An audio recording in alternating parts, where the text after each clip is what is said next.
division game, you got to go kick their butt. For real, kick their butt.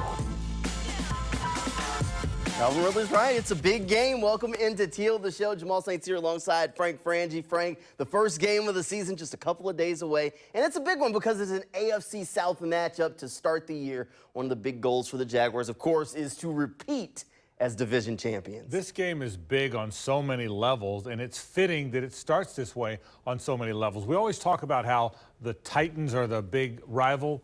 Well, the Colts are a pretty big rival, too, now, okay? There's more than one rival. The fact that it's the Colts, the fact that you play them opening day, the fact that you play them up there, the fact that Anthony Richardson's the quarterback who everybody around here has seen play for so long.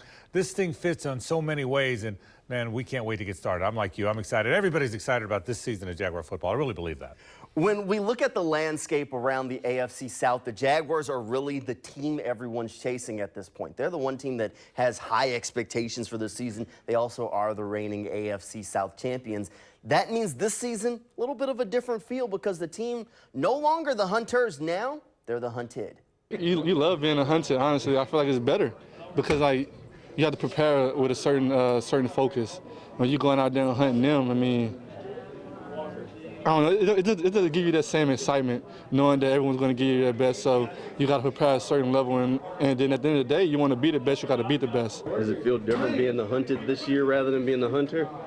Yeah, man, but we always keep the same mindset, you know, so hunter or hunted, man, we're going out there to play our best game, put it all on the line for the team and try to get a win. How different is it when you're the hunted this year instead of being the hunter like you kind of have been the past few years? You just got to come out and like really just, you know, you can't play, like, you can't get behind. You know, you don't want to put yourself in bad situations, in a hole, and just know that, you know, every team is going to come out and put their best foot forward against you. Now, it is a big shift for the Jaguars. We haven't talked about them very often recently as them being the team other teams are chasing, but it's something that they're going to have to deal with hopefully all season long. Jamal, that's real, by the way. That's not just talk. That's not just coach speak or broadcast speak. That's real stuff. Teams get up to play teams that have a little bit of a reputation. Teams get up to play the Patriots all those years, the Colts all those years, and the Chiefs now. You saw it last night. The Lions were really ready to play because they were playing the Chiefs. So that stuff's real. The Jags have not had to deal with that. You're getting everybody's best points. It's a long year, man. It's 17 games, so you can't be up every game, but teams are up when they play the teams with the reputation. The Jags have become that. That is a real factor in this season. That means they can't afford to take a week off. They have to show up every week, and that also is going to mean blocking out a little bit of that outside noise. There haven't been very many seasons where there have been sky-high expectations where people are picking the Jaguars to make the run to the Super Bowl. This year, national people, everyone around, local folks, you're hearing it. The Jaguars are a trendy pick to make that run through the playoffs, maybe even make a trip to Las Vegas. That means this team has to get very good at blocking out all of that outside noise. I don't really care, to be honest. You know, I think it's more dangerous to have people praising you than to not have any expectations. But with the group we have, it doesn't worry me at all. I mean, I think we know how to work, come to work every day with the same mindset. But that's the biggest thing, is that's why I don't really – everyone always asks about expectations and how you deal with them. Like, you don't really deal with them. You just don't listen to them. Like, what does it matter what, you know, this guy said over here? He's not in our locker room. He's not a part of our team. And even if he said something good, we go out and lose Sunday, everyone's going to be like, oh, I told you they weren't going to be any good. So it doesn't really matter. That's not hard at all. I mean, you got to think about it to when you didn't have any noise. And just think about it like that. And I feel like just coming from a program like Clemson, obviously, like, you're facing expectations every year. And so you just kind of like, college helped me just build that routine to block out the outside noise when everyone's praising your name. You know, blocking out the outside noise sounds like a phrase, it's coach speak, but ultimately it's something that all of these players are used to. They were top-level athletes in college, many of them on very successful college teams. So at some point, you get used to ignoring everything outside of the building. Well, Jamal, the noise changes, too. The outside noise isn't just one blanket of noise. It changes. Nothing ever goes according to script. That's the way the league works. You expect to win a game and play well, or you're going to fumble a couple times in the first half, now you're in trouble. You expect to win easy and you don't win easy. So you have to deal with that. Then the noise becomes, wait a minute, you're not as good as we thought you were going to be. What happened? The expectations weren't right. All that happens over the course of a 17-week season. It's a long year, so you have to block out different phases, different chapters of that noise, and that's going to happen over the course of the season. That's why the way Doug Peterson has built this group, the culture he has built, I think they can handle adversity. Look at the early part of last year, and they can handle the noise because the noise changes, but there'll be a lot of noise throughout the course of the year. Now, there's a lot of noise pointed at one guy, and he wears number 16, and his name is Trevor. We'll talk a little bit more about QB1 here in Jacksonville and some of the noise and expectations surrounding him, even from some of his own teammates, when Teal The Show returns right after this. T-Tom been taking over, man. I love that dude, man. He's doing his thing. I'm excited to see him ball out this year.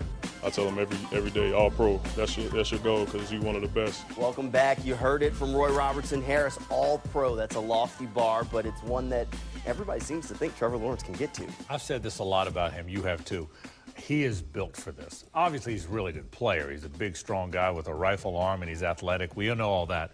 But I think emotionally, mentally, psychologically, he is built for this. He's an even-keeled guy. He's an understated guy. He's a guy from a small town in Georgia that played at Clemson. He's always been in small towns, so he kind of fits. We're sort of the small-town version of the NFL. He's ready for this. Look, people have been telling him how good he is his whole life, and he's never been someone that wears that. He really isn't. He's a down-to-earth guy. He is built for the expectations because, make no mistake, with Trevor Lawrence, those expectations are coming. He really is. And, you know, somebody asked him earlier this week what a successful season should look like for a #1 overall pick at quarterback like Bryce Young. And he kind of laughed it off. He said, you know, I might not be the right guy to ask that question to. He did have some struggles, but I kind of thought about it afterwards. And I said, with everything that was going on around that Jaguars team, and we're not going to get into all of that, he was the face of it. He was always there, and he handled it like a professional. And while the stats and the play on the field may not have been there, the rest of it was there, and you could see that maturity level. You could see that they had the right guy with the right makeup to be the face of your franchise for the next, you know, hopefully decade or so. Well, if you're good enough, to your point, Jamal, if you're good enough to handle those bad times, and they were dysfunctional times that first year, we all know that. It was very dysfunctional, and he never seemed rattled. He never seemed frazzled. He seemed frustrated that it wasn't going better. No one wants to lose games, and he lost a lot of games. Early part of last year, he struggled a little bit. They lost some games, and he made some bad plays, but never rattled and frazzled. You can be frustrated things aren't going well, but still composed. He's got great poise. He's composed. I really do. I think he's poised. I think he's ready for this. I think that's the bottom line. I think he's ready for this. All right, to a young quarterback who could be taking some notes from what we've seen from Trevor Lawrence so far, Anthony Richardson. He's going to be making his first NFL start for the Colts. Of course, Gators fans know a thing or two about Anthony Richardson since he was Florida's quarterback just a year ago. You know just how dynamic he can be, just how big of a player he can be, but also maybe just how erratic he can be at times. The Jaguars defense knows that they have to be prepared for anything when it comes to a quarterback with a talent like Anthony Richardson. He's big, he's fast, he has a strong arm, so you may think you might have him down in the pocket. He's able to still get the ball off and stuff like that. So you know, he could present, you know, some problems, but you know, I think we got a pretty solid game plan. You know? Is it tough to prepare for a rookie when you don't have the NFL tape you can look back on, so you're not like real sure what you're gonna get? Oh yeah, absolutely. Especially playing a rookie in his first NFL game ever, so you don't have any NFL film on him. The NFL and college is, I mean, it's football, but it's two totally separate, different worlds. You think of him, you think of Cam Newton. These are big, physical, strong quarterbacks that can also throw the football, and they're athletic. And you know, it is a challenge. You know, it's a quarterback who can. When you watch the tape, you know, he can break arm tackles, and then he can run for 15, 20, 30 yards and beat you with his legs. So, you know, we got to stay disciplined. Obviously, defensively, we got to be a good tackling football team. You know, against guys like this. You know, the hard part about a guy like Anthony Richardson is he's so big and so fast, and if you start focusing on stopping him from running the ball, next thing you know, you step up and he launches 160 yards down the field and the guy's by himself. That's the double-edged sword of a guy like that. Here's the deal with Anthony Richardson. You're exactly right. He's probably not going to beat you by going 28 for 31 and being efficient with checkdowns and swing passes. That's not who he is. He's probably not going to be a high percentage passer, not at any point in his career. But what he is going to do is just when you think he's not playing very well, he's going to throw an 80-yard touchdown over the top because you fell asleep on his arm. Or he's going to get loose on one of those nakeds or one of those RPOs, and the next thing you know, you're chasing him and he's running downfield, or he's going to run through a tackle. So it's not a play in, play out, every play thing with Anthony Richardson because he's not going to be real efficient early in his career. I really believe that.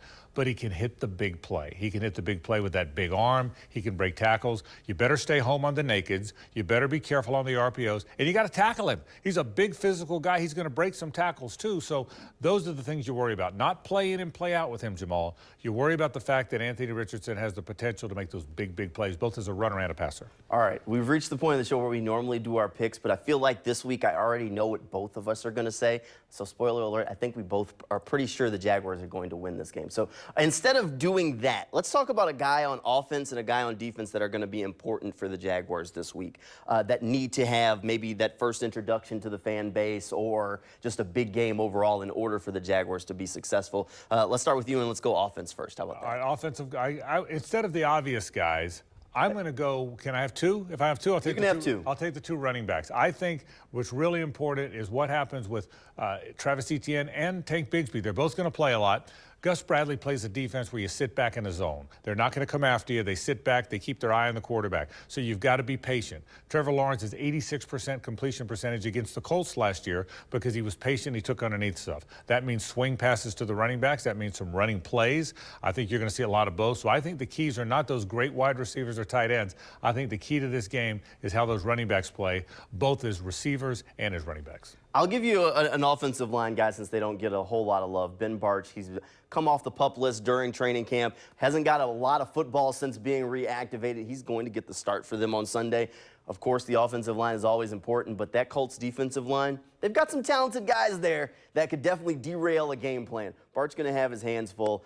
He's a guy that I'll be looking for that I think is going to be important for the Jaguars to solidify that left guard spot, to maybe even convince them to not have to do some shuffling later on down the line. All right, how about a defensive guy, Frank? Yeah, I think there's a lot of guys that factor, but I'm going to pick Josh Allen, not because I'm trying to take the chalk here, but I think that naked bootleg, I think that RPO game, I think that game out of the pocket really matters. I could have taken Trayvon, but I think Trayvon is going to do some different things.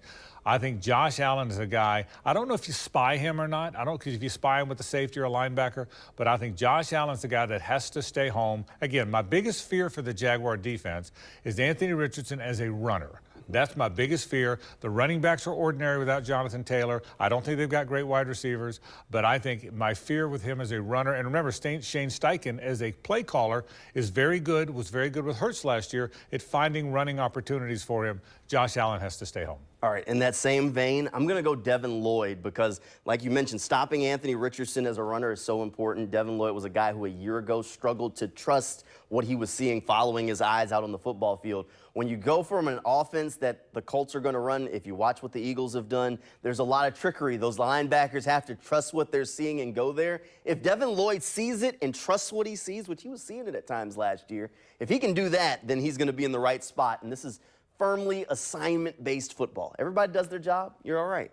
And that's what has to happen with him. Stay home. Don't let him beat you on a broken play.